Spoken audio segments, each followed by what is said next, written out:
Ó Mãe Santíssima, intercedei por nós para que possamos bem compreender os ensinamentos de vosso Divino Filho, nosso Senhor e Salvador Jesus Cristo, e as explicações dos pais da Igreja. Ó Virgem Imaculada, ofereço-vos este trabalho e peço que abençoais aqueles que o ouvirem, e que seja para a maior honra e glória de Deus. Amém. Senhor onipotente, purificai o meu coração e os meus lábios. Vós, que purificastes os lábios do profeta Isaías com o carvão em brasa, e dignai-vos, por tal modo, purificar-me com a vossa misericórdia, para que possa dignamente anunciar o vosso santo Evangelho. Por Jesus Cristo, nosso Senhor. Amém. Senhor, abençoai-me.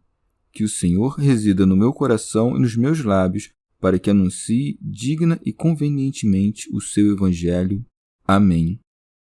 Evangelho de Nosso Senhor Jesus Cristo, segundo São Mateus.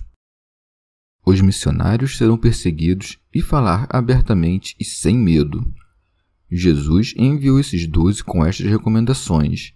O discípulo não está acima do mestre, nem o servo acima do seu senhor. Basta que o discípulo se torne como mestre e o servo como seu senhor. Se chamaram Beelzebu ao chefe da casa, que não dirão de seus familiares? Não tenhais medo deles, portanto, pois nada há de encoberto que não venha a ser descoberto, nem de oculto que não venha a ser revelado. O que vos digo às escuras, dizei-o à luz do dia. O que vos é dito aos ouvidos, proclamai-o sobre os telhados. Não temais os que matam o corpo, mas não podem matar a alma. Temei antes aquele que pode destruir a alma e o corpo na geena. Não se vendem 2 pardais por um asse?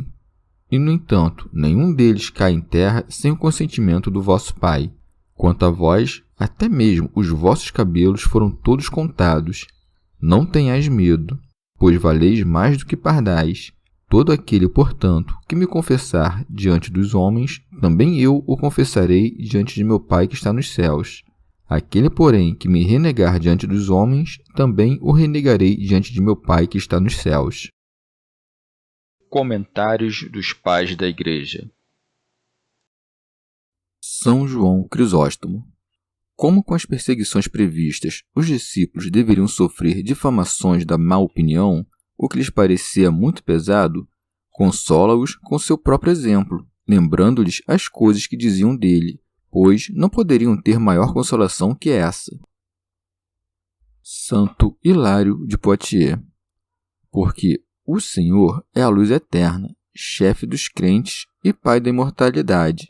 Revelou antecipadamente aos discípulos as consolações nos seus sofrimentos, a fim de que os abraçássemos como um título de glória, assemelhando-nos ao nosso Senhor pelos sofrimentos.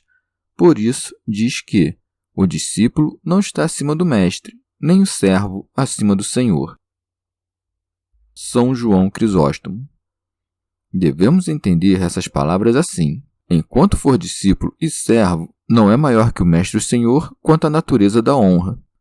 E não me objeteis aqui as raras exceções, pois essas palavras aplicam-se ao que geralmente acontece. Remígio de Auxerre. Chama de mestre e senhor a si mesmo, por servo e discípulo quer significar os seus apóstolos. Comentário de São Tomás de Aquino em forma de glosa. Como se dissesse: não fiquem indignados ao sofrer o que eu sofro, porque sou o Senhor, e faço o que quero, e sou o mestre, ensinando o que sei que é útil. Remígio de Auxerre. E como essa sentença parece não concordar com o que precede, faz-lhes compreender o que quer dizer acrescentando: se chamaram Beelzebu ao chefe da casa, que não dirão dos seus familiares? São João Crisóstomo. Não diz servos, mas familiares, para manifestar a familiaridade que tinha com eles, conforme é dito em outro lugar. Não mais vos chamarei servos, mas chamo-vos amigos. Remígio de Auxerre. Como se dissesse: não busqueis as honras temporais e a glória humana, vós que me vedes redimir o gênero humano através das zombarias e dos opróbrios. São João Crisóstomo. não diz apenas se ultrajaram o senhor da casa, mas especifica o ultraje, dizendo que o chamaram de Beelzebu. São Jerônimo. Beelzebu é o ídolo de Acaron, que no livro dos reis é chamado ídolo da mosca. Beel é a mesma coisa que Bel ou Baal, e Zebub significa mosca. Chamavam ao príncipe dos demônios pelo nome do ídolo mais impuro, denominado mosca por causa da sua imundície, que destrói a suavidade do azeite. Remígio de Auxerre. Depois da consolação anterior, acrescenta outra que não é menor, dizendo que não temam seus perseguidores, e a razão para não os temer é que nada há de encoberto que não venha a ser descoberto, nem de oculto que não venha a ser revelado. São Jerônimo. Como é possível que se ignore no tempo presente os vícios de muitos? É que fala aqui no tempo futuro, quando Deus julgará as ações ocultas dos homens e iluminará os latíbulos das trevas e mostrará às claras as intenções dos corações. O sentido, então, é este: não temais a crueldade dos perseguidores, nem a raiva dos blasfemadores, porque virá o dia do juízo, quando serão reveladas tanto a vossa virtude quanto a sua iniquidade. Santo Hilário de Poitiers. Recomenda-lhes, portanto, que não temam nem as ameaças, nem as afrontas, nem o poder dos perseguidores, porque no dia do juízo se revelará o nada e a fraqueza de todas essas coisas. São João Crisóstomo. Ou de outro modo, à primeira vista, parece que as palavras que acabo de pronunciar têm um sentido universal. Não se referem, porém, a todos, mas somente àqueles de quem falou antes. Como se dissesse: se sofreis ouvindo os ultrajes, lembrai que logo estareis livres de toda suspeita. Chamar-vos-ão de adivinhos, de magos, de sedutores, mas guardai um pouco e vereis como sereis chamados de salvadores de todo o universo, quando pela própria realidade aparecereis como benfeitores. Então os homens não atenderão aos seus discursos, mas à verdade das coisas. Remígio de Auxerre. Alguns opinam que nessa passagem o Senhor promete a seus discípulos revelar, através deles, todos os mistérios ocultos que permanecem velados pela letra da lei. Por isso disse o apóstolo: quando Israel se converter ao Senhor, será tirado o véu. Seria este o sentido de suas palavras? Por que temeis vossos perseguidores, vós, cuja dignidade é tão grande que por vós foram manifestados os mistérios da lei e dos profetas? São João Crisóstomo. Depois de os ter livrado de todo temor e de os ter tornado superiores aos opróbrios, chegou o tempo oportuno para lhes falar da liberdade da pregação, dizendo-lhes: o que vos digo às escuras, dizei-o à luz do dia. O que vos é dito aos ouvidos, proclamai-o sobre os telhados. Santo Hilário de Poitiers. Não lemos em nenhum lugar que o Senhor costumasse pregar à noite ou ensinar sua doutrina nas trevas. Se, portanto, ele se exprime assim, é porque todos os seus discursos são trevas para os homens carnais, e sua palavra é como a noite para os infiéis. Diz, portanto, que seus divinos ensinamentos devem ser anunciados com toda a liberdade da fé e da confissão. Remígio de Auxerre. O sentido é, pois, o seguinte: o que eu vos digo nas trevas, isto é, entre os judeus incrédulos, dizei-o às claras, isto é, pregai aos fiéis. E o que é dito ao ouvido, isto é, o que lhes é dito em segredo, pregai-o sobre os telhados, isto é, em público e diante de todos. Dizemos com efeito: falou-lhe ao ouvido, significando em segredo. Rábano Mauro. Certamente, quando diz pregai-o sobre os telhados, refere-se ao costume da Palestina, onde os tetos servem para morar, pois não terminam em ponta, mas formam uma superfície plana. Portanto, pregar nos tetos significa falar publicamente, diante de um grande número de ouvintes. Comentário de São Tomás de Aquino em forma de glosa. Ou de outro modo, o que vos digo às escuras, isto é, quando ainda estáveis no temor carnal, dizei-o à luz do dia, isto é, confiando na verdade, quando fordes iluminados pelo Espírito Santo. E o que vos é dito aos ouvidos, isto é, o que percebestes apenas com a audição, proclamai-o, completando-o com vossas obras, sobre os telhados, isto é, em vossos corpos, que são a morada das almas. São Jerônimo. Ou ainda, o que vos digo às escuras, dizei-o à luz do dia, isto é, o que ouvistes no mistério, pregai-o abertamente, e, o que vos é dito aos ouvidos, proclamai-o sobre os telhados, isto é, o que vos ensinei numa pequena aldeia da Judéia, publicai-o audaciosamente em todas as cidades do mundo inteiro. São João Crisóstomo. Da mesma maneira que lhes dissera, quem crê em mim fará as obras que faço e fará até maiores do que elas, também aqui mostra como tudo é feito através deles, mais que por eles mesmos, como se dissesse: eu fiz o começo, mas é através de vós que quero realizar tudo mais. Essas palavras não encerram apenas o mandamento, mas uma predição do futuro, e dizem aos apóstolos que o triunfarão sobre todos os obstáculos. Santo Hilário de Poitiers. Devemos semear constantemente o conhecimento de Deus e revelar pela luz da pregação o profundo segredo da doutrina do Evangelho, sem temer aqueles que têm poder somente sobre os corpos, mas não têm nenhum direito sobre a alma. Por isso, acrescenta: não temais os que matam o corpo, mas não podem matar a alma. São João Crisóstomo. Vede como os faz superiores a todos, aconselhando-os a desprezar, por temor a Deus, não somente as preocupações, calúnias e perigos, mas também aquilo que parece a todos mais terrível, a própria morte.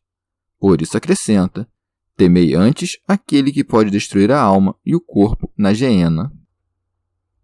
São Jerônimo. O nome geena não se encontra nos livros antigos. É usado pela primeira vez pelo Salvador. Examinemos, então, a ocasião em que é usado. Lemos não apenas uma vez nas Escrituras que havia um ídolo de Baal junto a Jerusalém, aos pés do Monte Moriá, onde brota a fonte de Siloé. Esse vale e sua pequena planície era irrigado e frondoso, sumamente delicioso, e continha um bosque consagrado ao ídolo.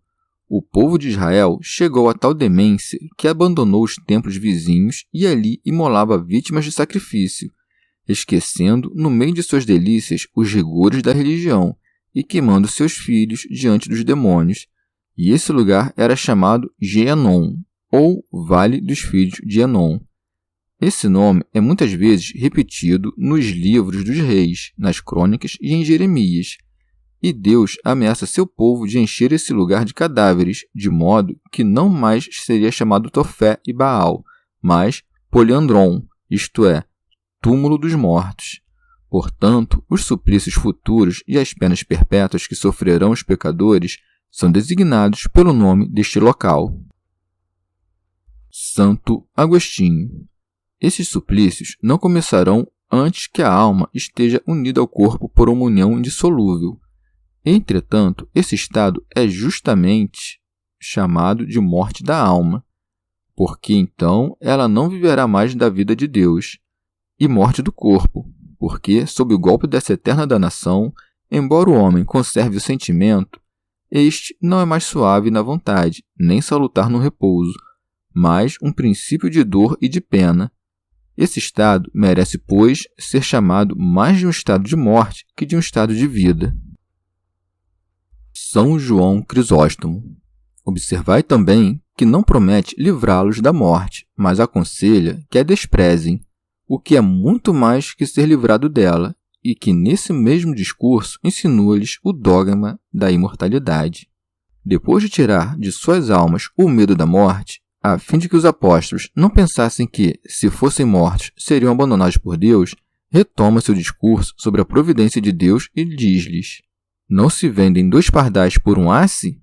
E, no entanto, nenhum deles cai em terra sem o consentimento do vosso Pai. São Jerônimo. É este o sentido.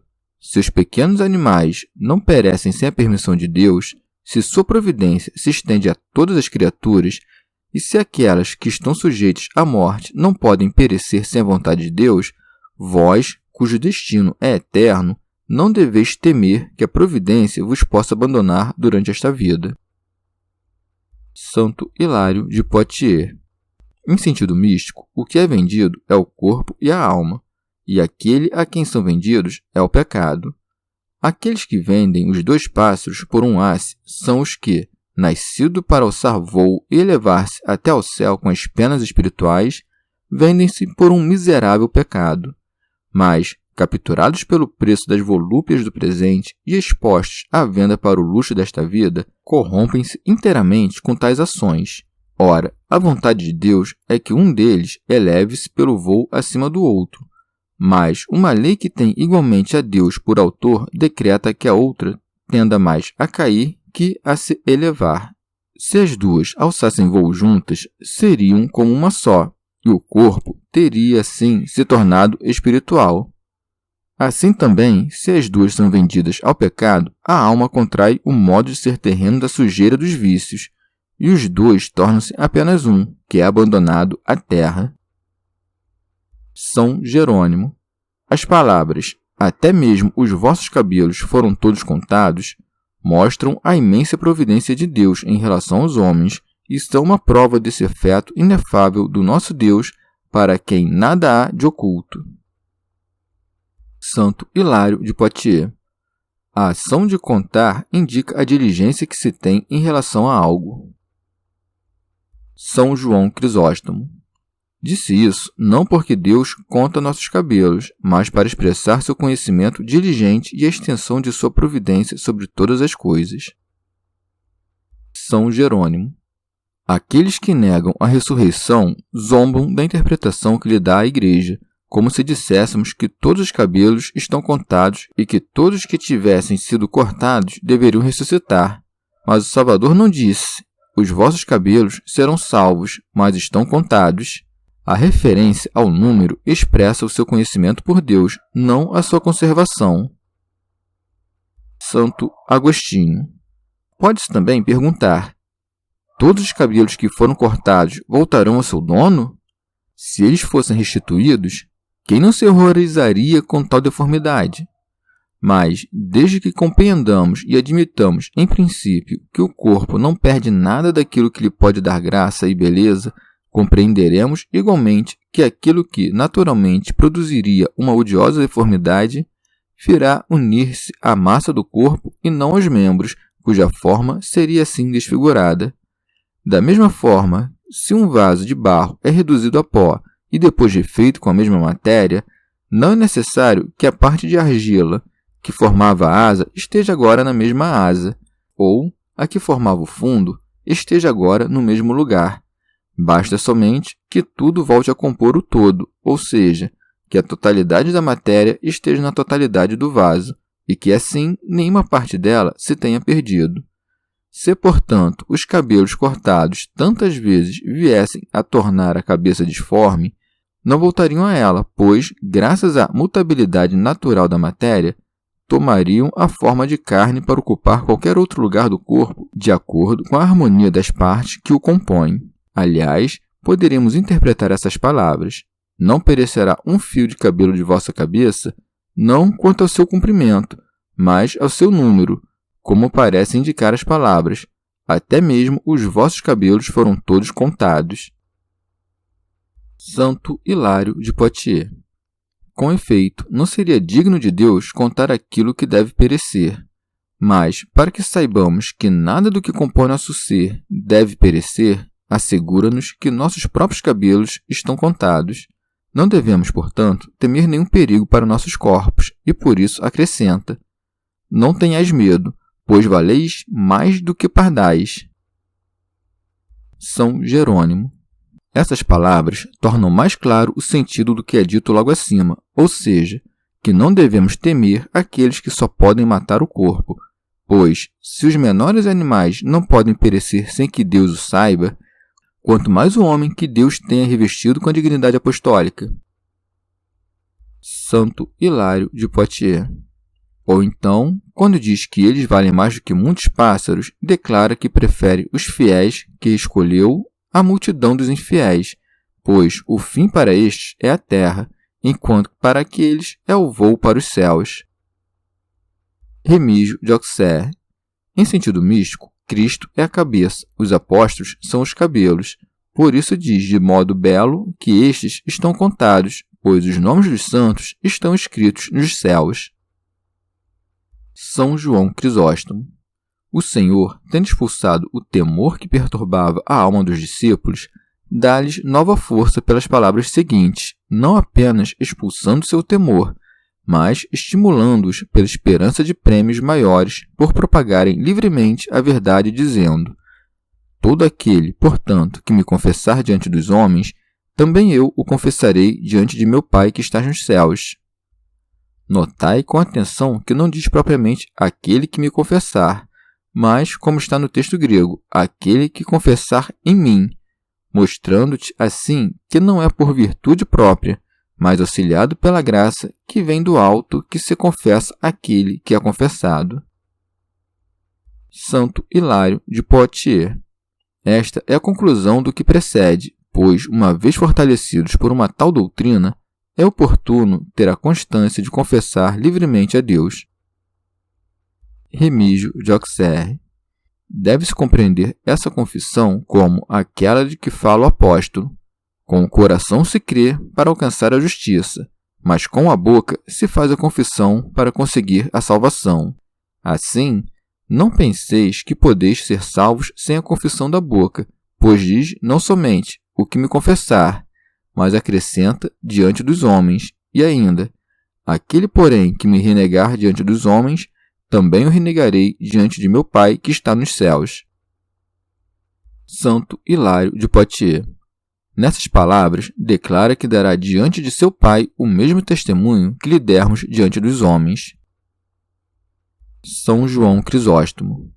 Observemos aqui que, assim como no castigo o suplício é maior, também na recompensa a retribuição é maior, como se dissesse: superabundaste primeiro, confessando-me ou negando-me. Superabundo agora eu, dando-te coisas maiores. Ali, pois, confessar-te-ei ou negar-te-ei. Por isso, se fizeres algo de bom e não receberes recompensa, não te turbes. Uma recompensa superabundante te espera no futuro. Se, ao contrário, fizeste algo de mal e não foste castigado, não desprezes, pois o castigo te está igualmente reservado, a não ser que mudes e te faças melhor. Rábano Mauro. Devemos saber que nem os pagãos podem negar a existência de Deus, mas os infiéis podem negar que Deus seja Pai e Filho. Portanto, o Filho confessará alguém diante do Pai, pois é pelo Filho que se tem acesso ao Pai, e porque o Filho diz: vinde, benditos do meu Pai. Remígio de Auxerre. Negará aquele que o negar, recusando-lhe acesso junto ao Pai, expulsando-o da presença de sua divindade e da do Pai. São João Crisóstomo. E não exige somente a confissão mental, mas também a oral, a fim de animar-nos à livre pregação e a um amor maior, tornando-nos mais excelsos. E essas palavras são dirigidas a todos, não somente aos apóstolos, pois quer tornar viris não apenas os apóstolos, mas todos os discípulos destes. Aquele que for fiel a esse mandamento não somente ensinará publicamente como a santa fortaleza, mas convencerá com facilidade os corações, pois a obediência à sua palavra trouxe muitos homens para junto dos apóstolos. Rábano Mauro. Ou então, confessa-se Jesus por aquela fé que opera pelo amor, cumprindo fielmente seus mandamentos, e nega-o que não obedecer aos seus preceitos. Chegamos ao fim de mais um dia de comentários da Catena Áurea. Muito obrigado por ficarem até aqui, que Nossa Senhora derrame suas graças sobre nós, e até amanhã.